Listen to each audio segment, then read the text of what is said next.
Kaj je najlažji korak, ki bi ga lahko takoj sedaj naredili? Moje ime je Aleksander in današnje coaching vprašanje je predvsem namenjeno tistim, ki imate idejo, vizijo, kaj bi radi uresničili, in potem je pred vami en velikanski korak, ali pa korak, ki vam je morda zahteven, ki vam je morda neprijeten, ki vam je morda ključ, da se sploh ne premaknete nikamor. In zato si postavite vprašanje sami pri sebi, kaj pa je en enostaven korak ali pa lažji korak, ki če ga takoj naredim zdaj, se premaknem proti cilju, proti rezultatu, proti nečemu, kar bi rada ali pa kar bi rad uresničil.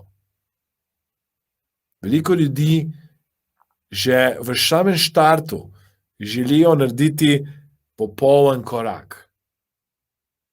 In zaradi tega, ker čakajo na tisto popolnost korakanja in premikanja, ne naredijo nič. In ker nič ne naredijo, se nič ne naučijo, ker se nič ne naučijo, ne naredijo napredka, preboja, premika, ki bi ga naredili.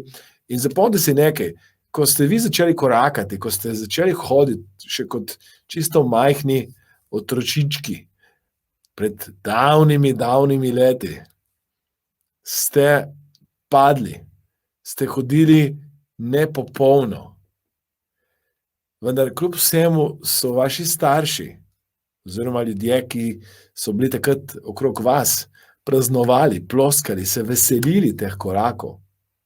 In jaz bi rad, da se vi zavedate nekaj, da vsak korak, ki ga naredite, vas bo peljal do tega, da boste ali se nekaj naučili in boste rabili tisti korak popraviti, ali zmagali, dosegli cilj, dosegli rezultat, ki bi ga radi. In zato imate priložnost, da ko se vprašate to coaching vprašanje danes, da iz njega izpeljete konkretno aktivnost, konkretno akcijo in dobite na koncu konkreten rezultat. To je, da boste uresničili svoje sanje, uresničili svoje cilje, da boste se premaknili.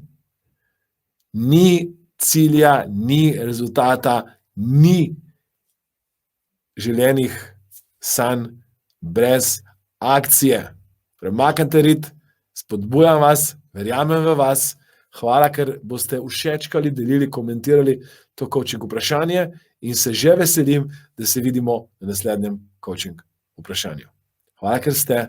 Zdaj pa je čas, da komentirate nekaj spodaj, kliknite na like, oziroma delite še z vašimi prijatelji, kajti s tem pomagate meni, da pomagam večjemu številu ljudi. Hvala, ker ste.